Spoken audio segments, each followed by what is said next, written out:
বিপিএলের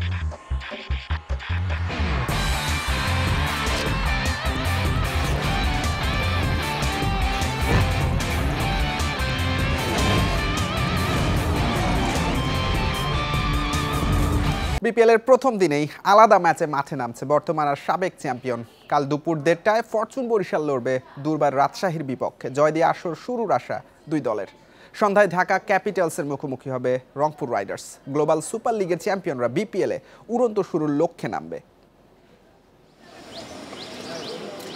যেখানে শেষ সেখান থেকেই শুরু করতে হবে, ধরে রাখতে হবে শিরোপা। শেষ অনুশীলনে সিরিয়াস ফরচুন বরিশালের সবাই। শান্ত, মুশফিক, মাহমুদুল্লাহ, তামিম, বিদেশিরাও ঘাম ঝরালেন। তামিমের সাথে ওপেনিংয়ে শান্ত থাকছেন। দল কম্বিনেশনও চূড়ান্ত হয়ে গেছে। প্রতিপক্ষ আসরের সবচেয়ে দুর্বল দল বললে ভুল বলা হবে না। ম্যাচ শুরুর 20 ঘন্টা আগেও মাত্র 3 জন বিদেশি দলের সাথে। তাসকিন, বিজয়, আকবর থাকলেও কম্বিনেশন খুব একটা ভালো নয়। তারপরেও মাঠের লড়াইয়ে ছাদ দিতে নারাজ Rajshahi. I'm a defending champion, will definitely try to defend the title. And individually, I'll just try and do my best because আমি একটু সবসময় একটা কথা বলতে পারি, if you do the right things and if you prepare well,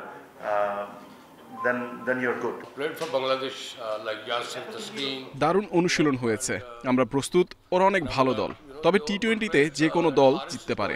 আমরা আমাদের খেলায় মনোযোগ দিচ্ছি। সন্ধ্যার ম্যাচে সাবেক চ্যাম্পিয়ন রংপুর এগিয়ে থেকে মাঠে নামবে।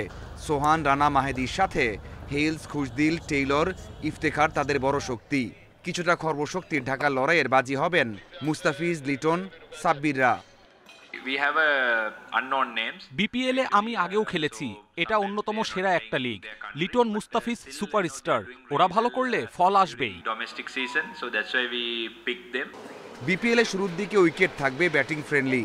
প্রথমে ব্যাট করে 160 থেকে 170 রান তোলা কঠিন হবে না, তবে 180-র উপর চেস করা কঠিন হবে এই উইকেটে। Mazharul Islam, independent news. বিনিয়োগ ক্রিকেটে করতে হবে, কনসার্টে নয়। বিপিএলের মান উন্নয়নে এমন পরামর্শ টাইগারদের সাবেক অধিনায়ক তামিম ইকবালের। ফরচুন বরিশালে ওপেনিংয়ে তার সঙ্গী হবেন শান্ত, জানিয়েছেন তিনি। আর চ্যাম্পিয়ন্স ট্রফি দিয়ে জাতীয় দলে ফেরার কথা ভাবছেন না তামিম।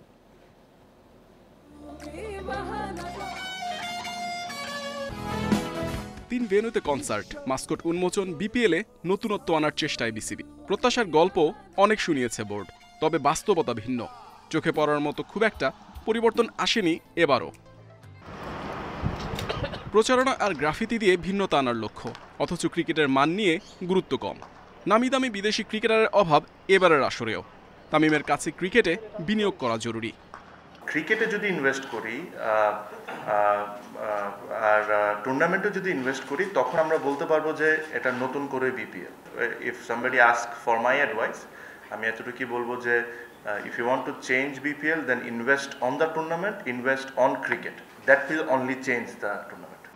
তারকায় ঠাসা ফরচুন বরিশাল, একাদশ সাজানোর মধুর বিড়ম্বনা। জাতীয় দলের অধিনায়ক শান্তর দলে জায়গা পাওয়া নিয়ে শঙ্কা, তবে বরিশাল অধিনায়ক খোলাসা করলেন ওপেনিংয়ে কে হবেন তার সঙ্গী।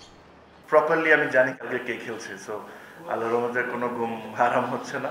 আপনাদের একটাই কোয়েশ্চেন, শান্ত আমার সাথে ওপেন করছে, সো ডোন্ট ওয়ারি। বিপিএল ডামাডোলের মাঝেও জাতীয় দল প্রসঙ্গ। তামিম অবশ্য সেসব নিয়ে কথা বলতে চাইলেন না। এই মুহূর্তে আমি বিপিএল এর জন্য রেডি হচ্ছি ভাই। চ্যাম্পিয়ন্স ট্রফি নিয়ে না আমার সাথে কোনো আলোচনা হয়েছে, না আমি কারোর সাথে কোনো আলোচনা করেছি। এই মুহূর্তে ন্যাশনাল টিম নিয়ে আমার মাথায় কোনো চিন্তাধারা নেই। ক্লিয়ার? দলগুলোর অনুশীলনের ভিডিও ধারণে বিসিবির বিধিনিষেধের পক্ষে তামিম। এতে ক্রিকেটারদের প্রস্তুতির মনোযোগ বাড়ে।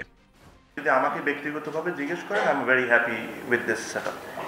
Muhammad Nazim, independent news, Dhaka.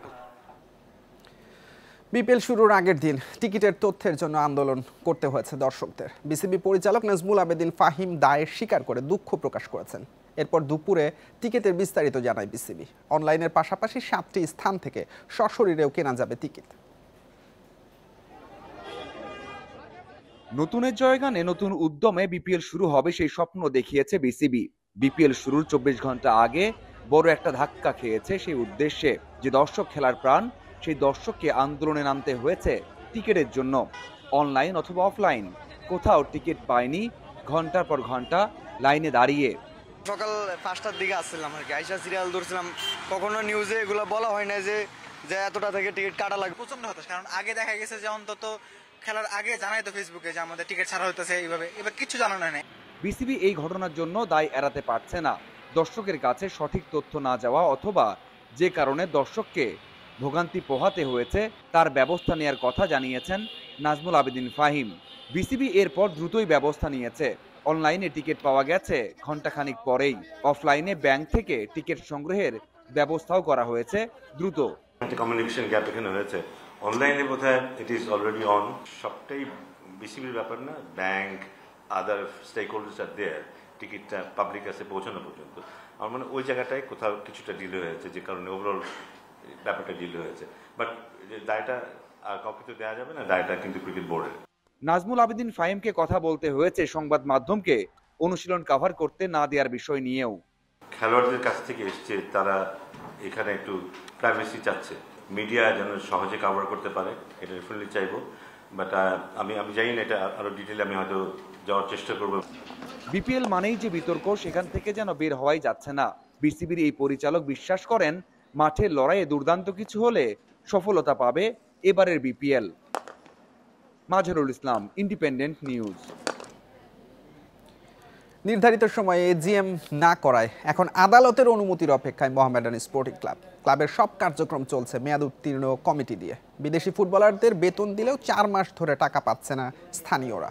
সংকটের মধ্যেও পারফরমেন্সের ধারাবাহিকতা রাখতে অনুরোধ ক্লাব কর্মকর্তাদের। বকেয়া এজিএম নিয়ে বিপাকে ঢাকার ঐতিহ্যবাহী মোহামেডান স্পোর্টিং ক্লাব।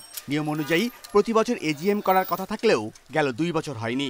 বার্ষিক সভা তো পরের কথা, অডিট রিপোর্ট তৈরি করা নিয়েই সংশয়। এজিএম করার নির্দেশনা চেয়ে সুপ্রিম কোর্টের হাইকোর্ট ডিভিশনে মামলা চলছে। কবে মিলবে আদালতের নির্দেশনা, সেটাও অনিশ্চিত। Mohammedan can't go like this. এখানে একটা পার্মানেন্ট সলিউশন হওয়া উচিত। ক্লাবের তো আমূল পরিবর্তন লাগবে, সেটা ইলেকশনের মাধ্যমে হোক অন্য কোনো মানে। তো ইলেকশনের মাধ্যমে ইজ বেস্ট, কিন্তু সেটাও একটা লম্বা প্রক্রিয়া, এটা আদালতে আছে, এটা জানেন। সেই জন্য ফ্রাস্ট্রেশনটা আমাদের বেশি। মেয়াদ উত্তীর্ণ কমিটি দিয়ে চলছে মোহামেডানের কার্যক্রম। ক্লাবে আসেন না কমিটির বেশিরভাগ সদস্য, যে কারণে তৈরি হয়েছে অর্থ সংকট। বিদেশিদের বেতন দেয়া হলেও সেপ্টেম্বর থেকে বেতন পাচ্ছে না স্থানীয় ফুটবলার ও টিম স্টাফ। আমরা বলছি যে কখনো যদি আগে পরে হয় স্যালারি, এগুলি নিয়ে মন খারাপ করবার দরকার নাই। মোহামেডানের টাকা তোমরা পাবা এটা। সো এটা কোনো সমস্যা নয়। এরকম একটা কনফিডেন্স তাদের মধ্যে দেওয়ার চেষ্টা করেছি এবং তারা কনভিন্স হয়েছে এবং তারা বলছে উইল গিভ আওয়ার বেস্ট। 5 ম্যাচে 15 পয়েন্ট নিয়ে লিগ টেবিলের শীর্ষে মোহামেডান। শিরোপা জিতে দীর্ঘ 18 বছরের আক্ষেপ, ঘোচানোর প্রত্যাশা সমর্থকদের। কিন্তু এভাবে কতদিন বেতন ছাড়া খেলবেন ফুটবলাররা? মাঠের পারফরমেন্সে প্রভাব পড়ার শঙ্কা। Shamim Ahmed, independent news, Dhaka. 2024 বর্ষসেরার জন্য সংক্ষিপ্ত তালিকা প্রকাশ করেছে আইসিসি। টি20-র জন্য মনোনয়ন পেয়েছেন ট্রাভিস হেড, বাবর আজম, আর্শদীপ সিং এবং সিকান্দার রাজা। এবছর 18টি টি20-তে 36 উইকেট ভারতীয় পেসার আর্শদীপের বিশ্বকাপ জয়ে ছিল বড় অবদান। বাবর আজম 24 ম্যাচ খেলে করেন 738 রান। অজি তারকা ট্রাভিস হেডের 15 ম্যাচে 539 রান। সিকান্দার রাজা 573 রানের পাশাপাশি নিয়েছেন 24 উইকেট। ওডিআইতে বর্ষসেরার তালিকায় শ্রীলঙ্কার ওয়ানিন্দু হাসারাঙ্গা ও কুশাল মেন্ডিস 53 গড়ে করেছেন 742 রান। আফগানিস্তানের ওমর জাই 417 রানের সঙ্গে নিয়েছেন 7 উইকেট। আর উইন্ডিজের শেরফানের রাদারফোর্ড 106 গড়ে 425 রান করে আছেন প্রতিদ্বন্দ্বিতায়। ভোটে নির্বাচিত হবে আইসিসির বর্ষসেরা।